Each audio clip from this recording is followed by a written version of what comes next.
People say you have to have a lot of passion for what you're doing, and it's totally true. And the reason is because it's so hard that if you don't, any rational person would give up. It's really hard, and you have to do it over a sustained period of time. So if you don't love it, if you're not having fun doing it and you don't really love it, you're going to give up. What could I say that could actually be helpful or useful to you in the future? And I thought perhaps tell the story of how I sort of came to be here. How did some of these things happen? And maybe there's some lessons there, because I often find myself wondering, how did this happen? So when I was young, I didn't really know what I was going to do when I got older. People kept asking me, and eventually I thought that the idea of inventing things would be really cool. And the reason I thought that was because I read a quote from Arthur C. Clarke, which said that a sufficiently advanced technology is indistinguishable from magic. And that's really true. If you go back, say 300 years, the things that we take for granted today, you'd be burned at the stake for. You know, being able to fly, that's crazy. Being able to see over long distances, being able to communicate, having effectively, with the internet, a group mind of sorts, and having access to all the world's information instantly from almost anywhere on the earth. This is stuff that really would be magic, or would be considered magic in times past. In fact, I think it actually goes beyond that, because there are many things that we take for granted today that weren't even imagined in times past. They weren't even in the realm of magic. So it actually goes beyond that. So I thought, well, you know, if I can do some of those things, basically if I can advance technology, then that's like magic, and that would be really cool. And I also had sort of a slight existential crisis, because I was trying to figure out what does it all mean? Like, what's the purpose of things? And I came to the conclusion that if we can advance the knowledge of the world, if we can do things that expand the scope and scale of consciousness, then we're better able to ask the right questions and become more enlightened. And that's really the only way forward.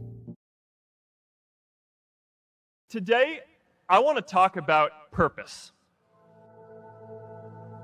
But I'm not here to give you the standard commencement about finding your purpose. We're millennials. We try to do that instinctively. Instead, I'm here to tell you that finding your purpose isn't enough.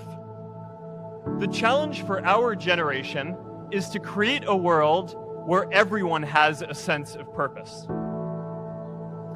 Purpose is that feeling that you are a part of something bigger than yourself, that you are needed, and that you have something better ahead to work for. Purpose is what creates true happiness. And today, I want to talk about 3 ways that we can create a world where everyone has a sense of purpose. By taking on big, meaningful projects together.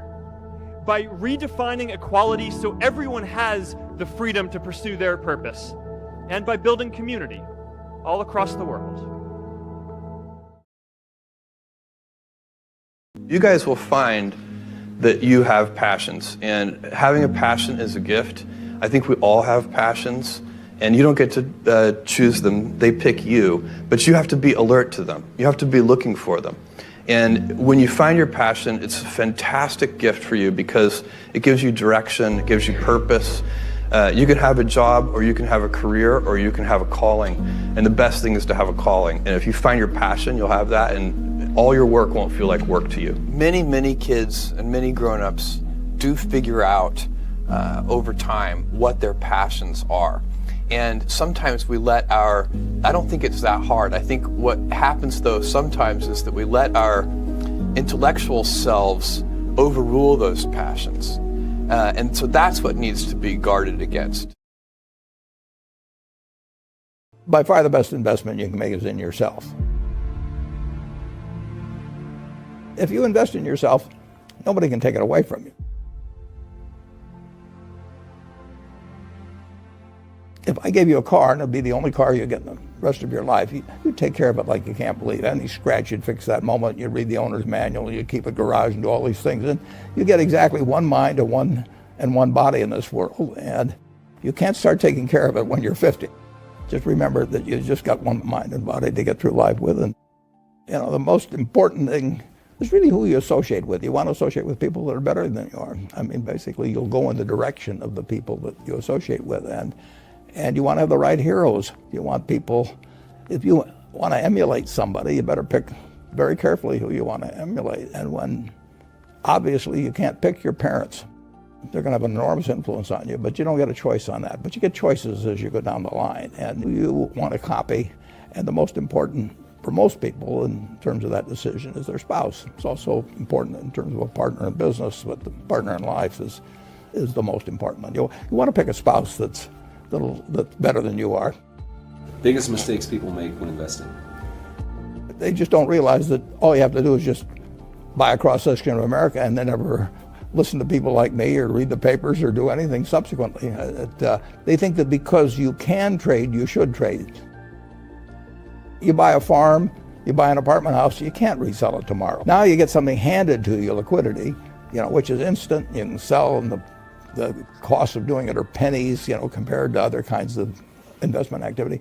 So because they can so easily move around, they do move around, and moving around is not smarter than investing.